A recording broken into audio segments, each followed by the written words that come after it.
BJP MP Dharmapuri Arvind సంచలన comments చేశారు. నిజామాబాద్ ఎన్నికల ప్రచారంలో ఆయన స్పీడ్ పెంచారు. బీజేపీ 12 ఎంపీ సీట్లు గెలిస్తే రేవంత్ కుర్చీని శ్రీరాముడు కూడా కాపాడలేడు అంటూ వ్యాఖ్యానించారు.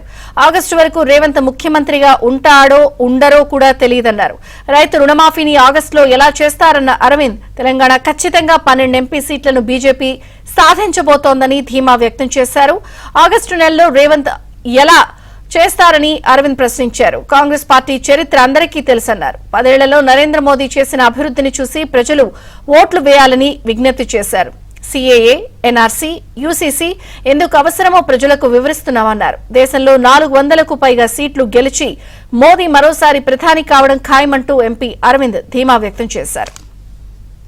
కాంగ్రెస్ పార్టీ చేస్తున్న మతతత్వ ఓట్ బ్యాంక్ అపీజ్మెంట్ పాలిటిక్స్ ని ఏ రకంగా అరికట్టాలి పర్మనెంట్ గా, ఇవన్నీ కూడా మనం ప్రజల ముందుకు తీసుకెళ్లి రానున్న కాలంలో అతి భారీ మెజారిటీతో భారతీయ జనతా పార్టీని గెలిపించి నరేంద్ర మోడీ గారికి ఈసారి 400 పై చిలుకు స్థానాలు, లోక్సభ స్థానాలు గెలిపించి ఒక కష్టపడి గత 10 సంవత్సరాల నుంచి ప్రధానమంత్రిగా, అంతకుముందు 13 సంవత్సరాలు ముఖ్యమంత్రిగా ఒక్క హాలిడే లేకుండా, ఒక లీవ్ పెట్టకుండా మనందరి కోసం కష్టపడుతున్న మోదీ గారికి మనం చేయగలిగింది మినిమం మనం ఒక ఓటు ఆయనని బలపరచడానికి వేయడం. అది అందరూ కూడా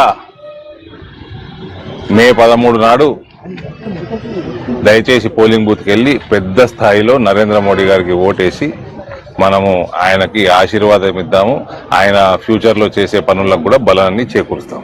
6 గ్యారెంటీలకు సంబంధించి ఆగస్టులో అమలు చేస్తామని సీఎం ప్రకటించారు. ఆయన ఆగస్టులో అమలు చేయడు, ఆగస్టు దాకా ఆయన ఉండడు అంటారు ఈ మీడియా ఛానల్ అన్ని. ఆగస్టులో అమలు చేస్తా, 100 రోజులు అమలు చేస్తా. ఏ ఆగస్టు? డిసెంబర్ 25కి చెరుకు ఫ్యాక్టరీలు తెరుస్తా, 6 గ్యారెంటీలు ఆగస్టులో అమలు చేస్తా. ఇప్పుడు రోజు మీ ఛానళ్ళు చూస్తా ఉంటే చూడు, డిసెంబర్లో బీజేపీకి 4 వస్తాయి అన్నారు తెలంగాణలో, జనవరిలో 6 అన్నారు, ఫిబ్రవరిలో 8 అన్నారు, మార్చిలో 10 అన్నారు, ఇప్పుడు 12 దాటితాయి అంటున్నారు. ఒకవేళ 12 దాటినాయా, రేవంత్ రెడ్డిని శ్రీరాముడి రక్షించాలి ఇక ఆయన స్థాయి, ఆయన కుర్చీని.